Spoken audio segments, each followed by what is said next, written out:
近年来，常有传言传到，皮蛋含铅汞高，会慢性中毒，甚至致癌。豆腐乳也是一样的，会致癌，吃多了。那么这两种食物让人爱不释手，到底皮蛋和豆腐乳有没有吃的致癌呢？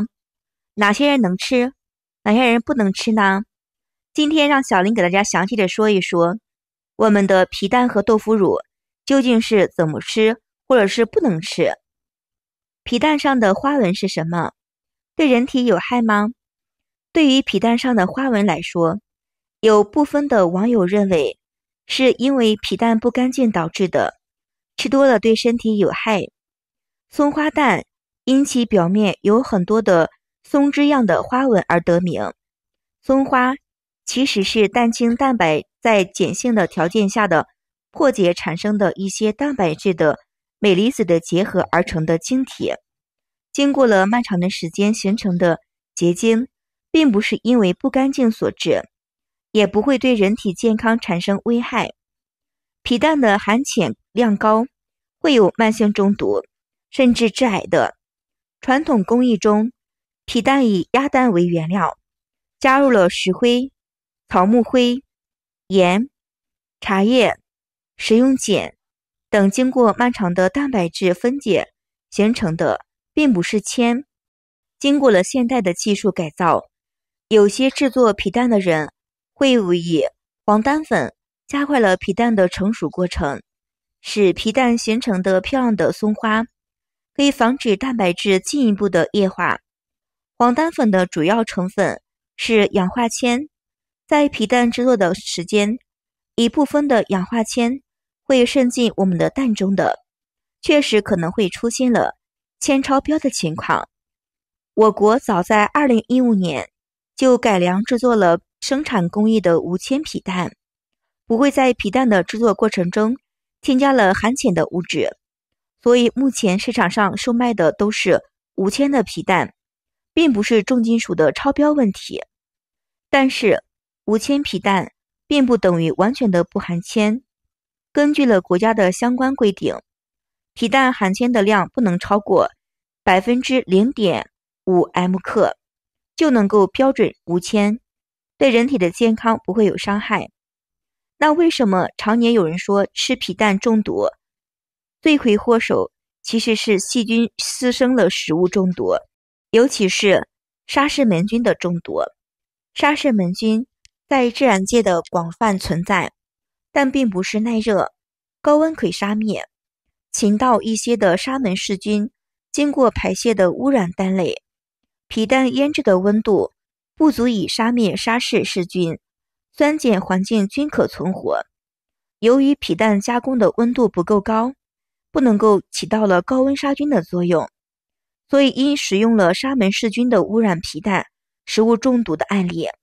我们在使用皮蛋之前，需要经过高温的蒸煮，才能够杀灭沙门氏菌。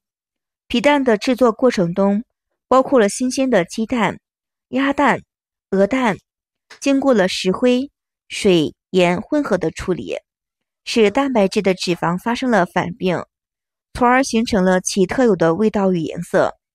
这一过程，皮蛋含有一些对身体可能是并无一些害处的成分，例如是重金属、亚硝酸盐，特别是亚硝酸盐，长期摄入可能会导致健康的问题出现。到底能不能吃？医生建议是只吃正规渠道生产的无铅皮蛋，每次吃不能超过1个，一周不能超过2个。胃不好的、肾功能差的、高血压的人群不能吃，孕妇和儿童避免食用，但是千万空腹不吃，会刺激胃酸的。不要和豆腐一起吃，肾结石风险会上升。皮蛋不是毒药，也不是超级的食物，营养价值有限，存在了一些风险。吃一口不会出事，但是天天吃的话，会让我们的口腹之欲变成了健康之霜。近年来的关于豆腐乳的传言比较多，甚至有人认为豆腐乳含有致癌物质，吃到身体之后容易增加了致癌的风险。那么到底豆腐乳属于人间美味还是健康杀手。早了解，早健康，早知道。豆腐乳不是发物，但是也不要经常食用，因为豆腐中含有大量的食物碱成分盐。如果大量的食用豆腐乳，会使人体摄入很多的盐分，时间长了对身体的健康不利，有时候会导致高血压、冠心病、动脉粥样硬化等慢性疾病的产生。豆腐乳是豆类的发酵制品，含有优质的蛋白质以及维生素 B， 而且容易被人体吸收利用。少量的吃一点可以，不会对人体造成伤害的。通常的情况下，大部分的高血糖人群可以食用豆腐乳，但是需要注意量，避免食用比较多的。因为豆腐乳虽然属于豆制品，含有的蛋白质可以被机体较好的吸收利用，但是豆腐乳含量比较高，味道比较碱。对高血糖人群说，吃豆腐乳会比较口渴，增加尿量。豆腐乳含有的维生素、烟酸、钙等矿物质元素，正常的人食用吃会增加一些营养元素，但是呢，味道比较特殊，也会增加食欲的。吃到一起能够增加我们的开胃作用。豆腐乳有红色的豆腐乳，也叫做红方，大块的都属于红方的。常见的红方制作过程中加入了红曲发酵，所以表面呈红色，内部为淡黄色的白色。青腐乳就是青方，民间称之为臭豆腐，虽然闻着臭，但是入口之后香味浓郁，口感细腻，回味无穷。白腐乳叫做白方，甜辣、桂花、五香的都属于白方的。最出名的是桂林的腐乳，被称之为是桂林三宝，表面呈淡色，具有黄豆清香。制作的腐乳选择品质好的，将其豆腐切成块摆到盘中。白坯呢会长出毛，让每个豆腐乳长满了白毛毛，称之为是毛坯。接下来需要搓毛的，加盐需要腌制。制作豆腐乳的时候，把白坯变成了毛坯的过程，其中的微生物产生了各种酶，对大豆蛋白的养分进行分解，大豆蛋白不断的减少，游离子脂肪酸含量不断的增加，给予了豆腐乳的特味风味。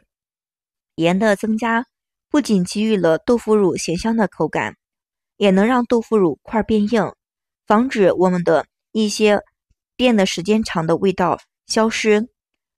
豆腐乳有有机酸、磷脂、酸味，都是一种非常好的香味来源。吃豆腐乳的好处有哪些呢？一、辅助降压降脂。豆腐乳的蛋白质经过了发酵之后，产生了多肽、氨基酸，有利于控制血压。而豆腐乳中几乎不含胆固醇，其丰富的不饱和脂肪酸可以促使体内多余的胆固醇尽快的排出体外，具有辅助降低血压的作用。二、预防贫血。由于微生物的作用，豆腐乳中产生的维生素 B2 的含量仅次于乳制品，比豆腐要高6到7倍。